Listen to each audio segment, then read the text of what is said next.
Usually when a company is like sitting on the launch pad of a historic, potentially industry-defining product release, you expect to see absolute alignment, right? Yeah, you definitely want to see the internal conviction matching the external momentum. Right.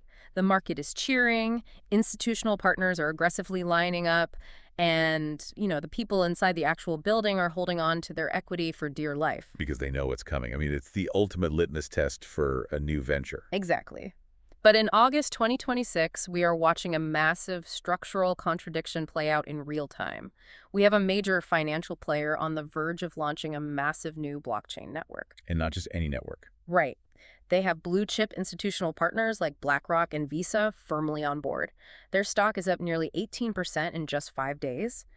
And yet, and this is the crazy part, the executives inside the company are furiously dumping millions of shares into the open market.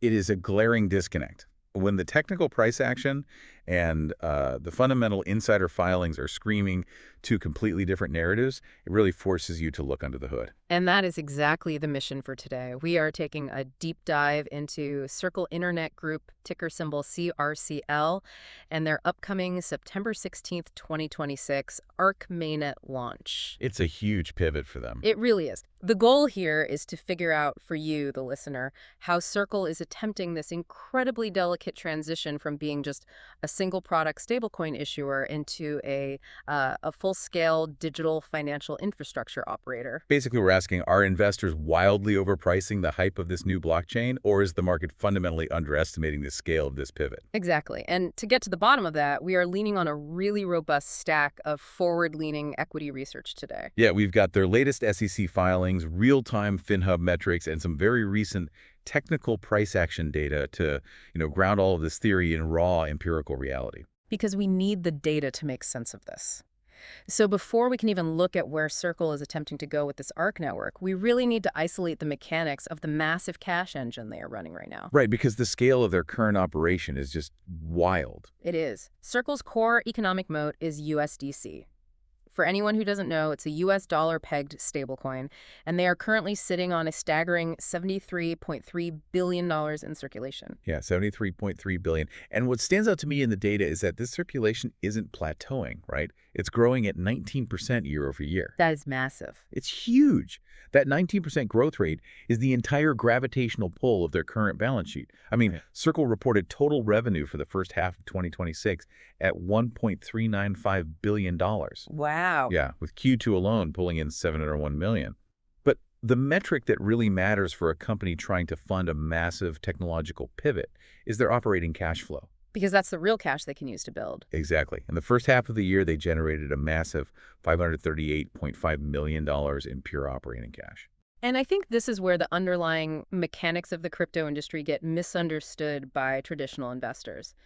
If you're holding this stock, or even just watching it, you might assume Circle makes that $500 million from, I don't know, trading fees or network gas on crypto exchanges. Right, like a typical crypto platform. Yeah, but they don't. The vast majority of that revenue comes directly from reserve interest income. Which is such a simple but brilliant model.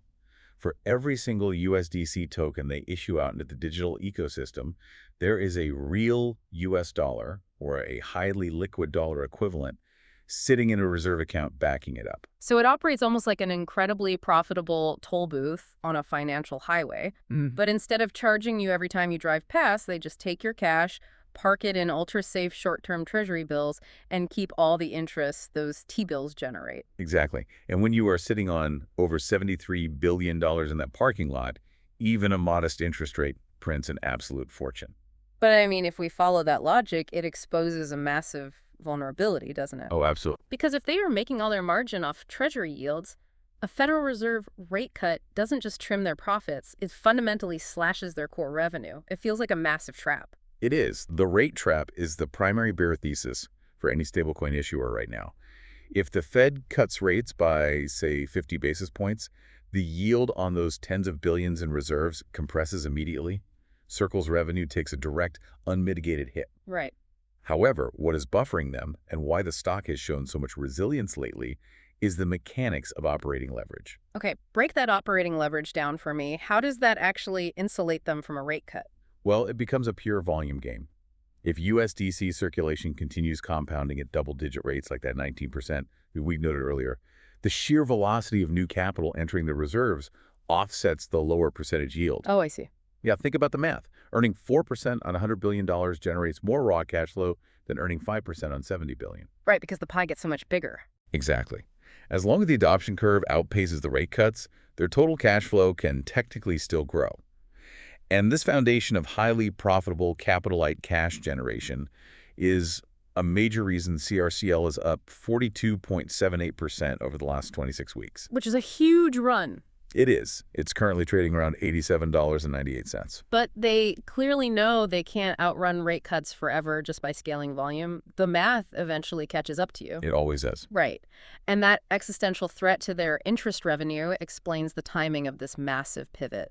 They have to diversify their revenue streams, which is why September 16th, 2026 is basically the most important date in the company's history. The launch of the Arc mainnet. Yes. This is where Circle stops being just a digital asset manager and attempts to become a foundational Layer 1 blockchain operator. And they are bringing heavy artillery with them. The sources highlight that they already have blue-chip institutional validators locked in for the launch, specifically BlackRock and Visa. Which is wild to think about. It is. Since you all listening likely follow the mechanics of blockchain networks, you know how crucial validators are for network security and finality. But getting traditional finance giants to actually run these nodes seems like a massive leap. Well, it changes the entire paradigm of the network. I mean, think about it. If you were a massive traditional institution looking to move billions of dollars on-chain, you might be extremely hesitant to use a decentralized network where the validators are, anonymous entities or offshore mining pools. Yeah, the compliance department would have a heart attack. Exactly. But if BlackRock, literally the largest asset manager on the planet, and Visa, the global standard for payment rails, are physically processing the blocks and securing the Arc network, that compliance anxiety evaporates. So Circle isn't just launching a blockchain, they are launching a pre-approved, institutionally sanitized settlement layer. Precisely. Which explains why management is suddenly so incredibly bullish on their forward-looking numbers. They recently raised their 2026 other revenue guidance. Yeah, we should clarify. Other revenue is the non-interest revenue. Right, the actual tech side of the business. They bumped that guidance up to a range of $310 to $330 million. But looking at the breakdown of those numbers in the research, there is a massive red flag. Oh, the pre-sale allocation. Yes, exactly. Of that $310 to $330 million, a staggering $180 million is projected to come from an anticipated ARC token presale. Yeah, that's a huge chunk. It is. If I'm an investor trying to value this company's future, a token presale is just a one-time cash injection. I mean, it artificially juices the 2026 earnings, but it does absolutely nothing to prove they have a sustainable, recurring business model for 2027 or 2028. It creates a severe accounting trap. And to management's credit, they did explicitly warn that this presale revenue would create lumpiness in their earnings. Lumpiness is a very polite word for a $180 million cliff. It really is. When you recognize $180 million entirely up front, you create a massive revenue hole for the next fiscal year. The only way to fill that hole is through organic network activity. So they basically have a ticking clock starting on September 17th to generate $180 million in actual network fees before the next accounting cycle exposes the gap. That is the ultimate challenge. Once ARC is live, every smart contract execution, every asset tokenized, and every cross-border transfer will generate a small network fee. Circle needs Visa and BlackRock to not just validate the network, but to drive massive sustained institutional transaction volume across it. Because if they don't, the presale looks less like a strategic launch and more like a short-term balance sheet bandage. Exactly. But the sources do point out they are already proving they can scale actual utility. The Circle Payments Network, or CPN, hit an annualized total payment volume of $23 billion in July. $23 billion. That's real money moving around. Which is a vital metric. CPN bridges the gap between Web3 infrastructure and real-world merchant settlement. It proves that Circle can build payment rails that actual businesses use, entirely separate from the ARC network and completely divorced from Treasury interest rates. So that 23 billion TPV is the first real proof of concept that their diversification strategy can actually work. Exactly right. Okay, so we have this three-legged stool forming. The massive Treasury interest, the new ARC network fees, and the CPN merchant processing. If they pull this off, it's a brilliant pivot. But there is a massive external force that could knock the stool over regardless of how good their tech is. Ah, Washington. Yeah. Because they operate at the intersection of crypto and fiat, the ultimate arbiter of this pivot isn't their engineers, and it isn't even their institutional partners. It's Washington, D.C. Regulatory structure is the single largest exogenous variable for any company in the stablecoin sector. I mean, you can build the most efficient network in the world, but if the regulatory framework outlaws your core mechanism, the tech is irrelevant. And the regulatory landscape we are seeing in the sources right now is incredibly polarized. On one hand, President Trump recently urged Congress to pass the Clarity Act, which is a major piece of sweeping crypto legislation. And the market loved that. The reaction was instantaneous. Crypto stocks rallied hard, and Circle shares specifically popped 2.37% in after-hours trading just on the headline alone. Well, because the Clarity Act effectively acts as a skeleton key for institutional adoption. Right now, major banks and Fortune 500 treasuries are paralyzed by compliance ambiguity. Right. They might want to use USDC for cross-border settlement because it's faster and cheaper, but their internal risk departments will block it because the classification of stablecoins is legally murky. The Clarity Act would remove that ambiguity, effectively greenlighting billions in sideline capital to finally move on-chain. Okay, so the Clarity Act is the accelerator. But simultaneously, the Federal Reserve is actively proposing new, highly restrictive stablecoin rules. It seems like the Fed is trying to stomp on the brakes just as Congress reaches for the gas pedal. That's a great way to put it. So how do these two regulatory forces actually interact on Circle's balance sheet? Well, the Federal Reserve proposals represent an existential threat to that toll booth model we discussed earlier. Right now, Circle's margins rely on parking that $73.3 billion in short-term T-bills, yielding around 5%. Yeah. But what happens if the Fed mandates that stablecoin issuers cannot hold those specific instruments? What if the new rules force them into lower-yielding, ultra-conservative assets, or impose incredibly strict capital buffer requirements? Wow. If they get forced out of a 5% yield into a mandated asset that only yields, say, 2%, their operating cash flow basically evaporates overnight. It would compress their margins brutally. And this is where the timeline becomes critical. If the Fed imposes those rules tomorrow, it crushes Circle's primary cash engine. And they need that cash engine to build everything else. Exactly. They need the current Treasury yields to fund the ARC and CPN pivot. If the regulatory hammer drops before the ARC network matures enough to generate massive recurring fees, Circle could find itself completely starved of cash right in the middle of this historic transition. See, that timing risk brilliantly contextualizes the massive mystery we flagged at the very beginning of this deep dive. You have the ARC launch imminent, you have Visa and BlackRock endorsing the network, you have the Clarity Act potentially opening the institutional floodgates. Yeah, it all sounds perfect. Right. If the future is so bright, why are the insiders running for the exits? The raw data on the insider selling from the research stack is incredibly difficult to ignore. It's shocking. Between August 4 and August 21st, 2026, insiders at Circle executed 152 separate open market sale transactions. They dumped over 2 million shares in less than 3 weeks. 152 sales, that's a lot of volume. It is. And the number of insider purchases during that exact same window, 0. Not a single executive bought the dip or added to their position ahead of the biggest launch in company history. And you really cannot look at those insider filings in a vacuum.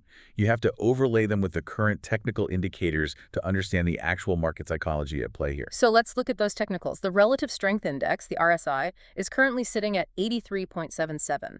That is extremely high. Yeah, for anyone tracking momentum, an RSI above 70 is universally considered overbought territory. So 83.77 is redlining. Yep. The stock has been on an absolute tear, yet it is still trading well below its 200-day moving average. At around $88, it is still 44% below its 52-week high of 159.47. But the metric that really stands out to me is the price-to-earnings ratio. They are currently trading at a PE of 42.41. And that PE multiple is the crux of the entire valuation debate. I mean, 42 PE is how the market prices a hyper-growth, high-margin software-as-a-service company. Right. It is not how you price a financial institution that makes its money clipping coupons on treasury bills. So the market is essentially pricing Circle as if the ARC network is already a massive success. Exactly. The current valuation assumes the pivot from a stablecoin issuer to a tech platform is already a done deal. That leaves absolutely zero margin for error. Which brings us back to the insiders. I know there are always standard defenses for this, right? You hear about 10b5-1 pre-planned selling programs where executives schedule these sales months in advance specifically to avoid insider trading allegations. Right, that's very common. Or it could be tied to standard lockup expirations. But doesn't the sheer density of these sales, 152 separate transactions, signal something deeper? Well, 10b5-1 plans certainly explain the mechanics of the sales, but they don't negate the underlying sentiment. I mean, executives can cancel or modify those plans. The fact that not a single insider stepped in to buy, especially when the stock is still 44% off its all-time highs, tells you a lot about their internal risk models. They see the risks that the market is ignoring. Exactly. They know that a 42 PE requires flawless execution. They know about the impending $180 million revenue hole in 2027 once the pre-sale money dries up. And they know the Fed could slash their margins at any moment. So they're cashing out. The insiders are essentially taking their chips off the table while the market is still willing to pay a premium for the hype. So if you are analyzing this stock right now, you have to realize that buying in at an 84 RSI means you are paying for absolute perfection. If the ARC network launches and the transaction volume is sluggish, or if the Clarity Act gets stalled in committee, the market's disappointment is going to be violent. Oh, absolutely. Because the current price doesn't account for those failures. The market is aggressively buying the rumor of the ARC launch. The question is whether they will sell the news on September 17th. Okay, let's synthesize all these moving parts. We have the Treasury cash machine, the ARC pivot, the regulatory collision, and the insider exodus. If Circle actually manages to navigate this high-wire act, what does the best possible outcome look like? How do we measure success here? The explicitly optimistic blue sky scenario requires a very specific sequence of events. Okay, lay it out. First, the ARC mainnet launches on September 16th and operates flawlessly, with BlackRock and Visa immediately routing significant volume through the network. Check. Second, the Clarity Act passes, completely removing the regulatory overhang and allowing traditional banks to adopt USDC. Right. Third, baseline USDC circulation continues to compound past that 19% mark, feeding the Treasury engine, while the tech side scales up. So if they hit all three of those marks, how does the fundamental valuation of the company change?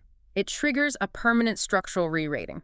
Right now, they're fighting to justify that 42 PE because they are still largely a rate-sensitive asset manager. But if they prove they can generate massive recurring network fees from ARC and real-world merchant processing from CPN, they officially cross the chasm into being a high-margin tech platform. And tech platforms are valued differently. Exactly. Tech platforms command significantly higher, more stable multiples because their revenue isn't dependent on the Federal Reserve's mood. So their entire mission over the next 12 months is to prove to Wall Street that they aren't just a giant, highly profitable savings account masquerading in a tech company's clothing. That is the ultimate litmus test. And we won't have to wait very long for the initial results. The definitive milestone to watch is their Q3 2026 earnings report, which is estimated to drop sometime in November. What specifically are we digging for in that November report? Because if they announce a massive top-line revenue beat, does that prove the pivot worked?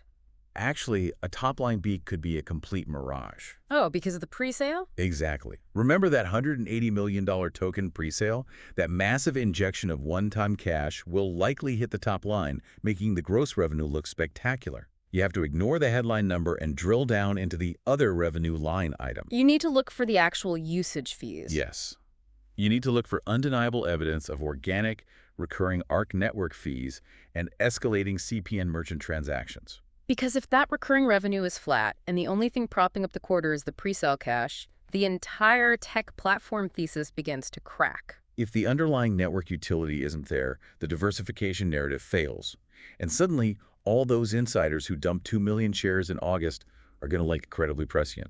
Wow, it really puts the stakes into perspective. To recap the core tension for everyone following this, Circle is operating an absolute cash-generating machine right now, built on the back of massive treasury yields. A very lucrative machine. Right, and they are using that war chest to fund a company-defining pivot into foundational blockchain infrastructure with the ARC network next month.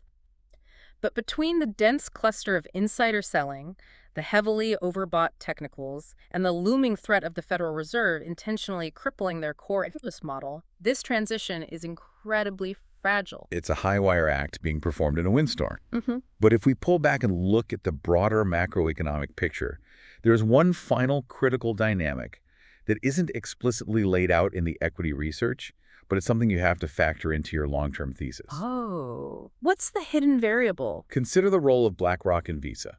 Let's assume Circle executes the blue sky scenario perfectly. They successfully proved that a stablecoin-backed blockchain can handle massive, compliant institutional volume without breaking. What exactly stops those same partners, BlackRock and Visa, from eventually just building their own proprietary competing networks once the regulatory path is fully cleared? Wow. Wait, so does Circle actually have an unbreakable first mover advantage, or are they just acting as a very expensive beta test for traditional finance? It's the ultimate question of defensibility. Circle is taking on all the initial regulatory risk, the developmental cost, and the market friction to prove the model works. If they succeed, they might just be paving a pristine superhighway for the traditional finance giants to eventually drive right over them. I mean, that makes total sense. Right. Why would Visa pay Circle network fees indefinitely if they have the capital and the regulatory clarity to just spin up Visa Chain? Paving the road for the giants to drive over. That completely reframes the value of those partnerships. It suggests that even if Circle wins the current battle, they might be arming their future executioners in the process. It definitely forces you to question how deep their moat really is, beyond just the current yield on their treasury bills. Well, the clock is ticking, and we will certainly see the first major stress test very soon. Thank you for joining us on this deep dive. Keep a close eye on that September 16th ARC launch. Watch how those insider filings develop, and we will be right here to break down whatever happens next.